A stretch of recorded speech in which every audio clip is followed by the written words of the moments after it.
Govano Anambra State Ọkammụta Chukwuma Soludo elego Governor Ekiti State Dr. Kayode Fayemi na ndị si wee bịa ije ọbịa n'obu gọọmenti dị na Amawbịa. Dr. Fayemi nke Ekiti State bụ ya bụ onye isi oche otu jikọtara ndị gọvanọ ala Nigeria NGF na ịchapụ bekee. Onye nta akụkọ ABS n'obu gọọmenti bụ Valentine Mbadowa ga-akọtọpụrụ gị akụkọ a.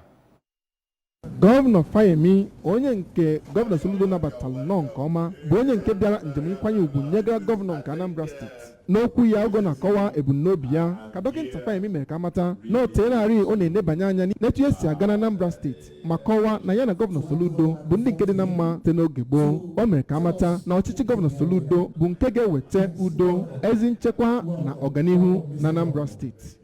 N'ịnabata Gọvanọ Fayemi ka gọvanọ Soludo nọrọ kene ya maka njem ọ bịara ma kọwapụta na ezi mmekọrịta site n'aka ndị ndu enwere na Naịjirịa ga-enye aka ịhụ na Naịjirịa bụ nke bụ obodo ya akawanye mma n'ọdịnihu. O mere ka amata na n'agbanyeghị otu ndọrọndọrọ ọchịchị onye ọbụla nọ na ya na ọ dị mkpa ka ndị ndu na ndị nwere ezi echiche nke na Naịjirịa jikọọ aka ọnụ ịhụ na obodo Naịjirịa bụ nke a ga-eji ezi uto na ọganihu wee mara. Onye ji ọkwa Chief of Staff nyega gọvanọ nke Anambra Steeti bụ Mayor Ernest Ezeajuyi nakwa onye kọmishọna nke na-ahụ maka ihe eji ego eme na Anambra Steeti bụ Oliakụ Chiamaka Nnake na ọtụtụ ndị ọzọ ndị so na gọọmenti bụ ndị nọ na ya bụ mmemme.